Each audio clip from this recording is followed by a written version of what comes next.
another edition after quite a while to the Bavarian Basstalk.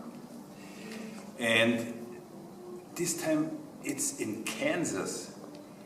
And my guest is Andres Martin. Welcome, Andres. Thank you, Klaus. We know each other since pretty long. Since many lives ago. Since many lives ago. I remember exactly since when it was in Me too. In Copenhagen. And we played together in a big bass orchestra. Yes. Which was... And I was playing a half-size bass. You were playing a half-size bass? Yes. You've been still small by that time? No. No. We've been playing in this big bass orchestra, and since this I remember Yes. Andres, and it was a big inspiration for me, especially also because 1 year later you invited me to come to Tijuana. Yes. And you had a big bass festival there. Is it still running? No. No. It's not. It's no longer running. But for this now we are here in Kansas City, and it's also not the Bavarian Bassdays, but I like to introduce people from all around the world who are influential in the bass world, and Andres, you are definitely one of them. Can you talk a little bit about your work? Sure. Well, I started writing music about 15 years ago, and in 2011 I started writing my first bass concerto, which was one of my earliest solo works. And since What year was it? Say it again, please. 2011 I started working on it, and it was premiered in 2012. And since the premiere, it's being performed more and more around the world. And I started getting lots of commissions by bass players, and kept writing music for bass. Right now, I mean, actually a couple of weeks ago I revisited my catalog, and I have, I don't remember exactly, but I have around 60 works for solo double bass. Amazing. Yeah. And I mean, you are a very versatile worker for the bass. It's like you're composing, you're actively soloing. Yeah. Like here in this Kansas bass workshop, you do a solo recital tonight? Yes. Of Kosovitsky? No. No, I'm going to play two of my works. I'm going to play the concerto and a piece for double bass alone I wrote a year ago. Mm-hmm. Yes.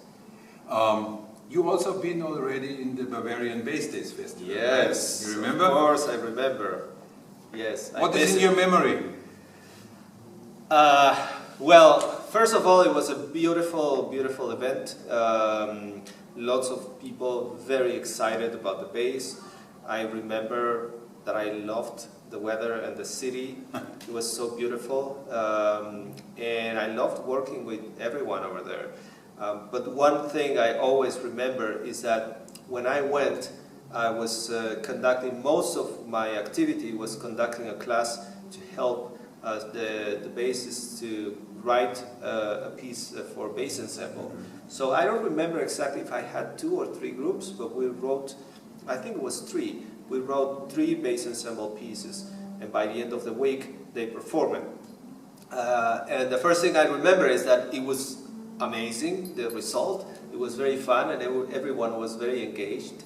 But the thing was that you asked me to perform as a soloist the last day, and when I walked out on stage with the bass, everyone, the ones in my class, they were like, "Oh, he's a bass player," because every day I was waiting for them in my beautiful room at the conservatory behind the piano, and they must have thought, "Well, this is a composer that is helping us with the bass piece." So that I remember very often, but I really loved it, and I also remember I promised I was going to study German before going back. And you also promised to come back. Yes, yes. And I hope we will do this one day soon. Yes, another question before we finish this: how was your approach to the bass in the very beginning, like from the very scratch? Okay, so I was coming from electric guitar. I really didn't want to play the bass at all. It was just a humor. My father who wanted me to not be a metalhead and have a job so that I could be with my family the weekends at home and not playing in bars. So I started bass like that, and at the very beginning it felt kind of easy. The first etudes, and because I could read an F clef, and What age? I was 13. 13. Yes. So there was after a couple years, my professor calls me and tells me that he signed me up for an audition in a youth orchestra. So because I got the audition, and when I walk in, I was never in an orchestra before, and when we started to perform, oh my God, that blew my mind completely. And also I met other bass players, because before then I was mostly alone. I mean, I had a few people I knew, but when I started discovering the music for solo bass, and when I heard the first recordings that I remember, which are the Gary Carr Spirits of Kusevitsky, it was the Francois Rabat Live Around the World, and it was the Tom Martin Bottesini Concerto. I got those three, and that completely changed my brain. I thought, I need to get this sound, I need to find a way of playing. So from that moment everything changed, and I started struggling, because I still play guitar, and I started struggling to find time to practice for both instruments, because I really wanted to do well on bass. So yeah. And you obviously do. I'm happy because I can play with some of the best musicians in the world, like you. Thank you so much.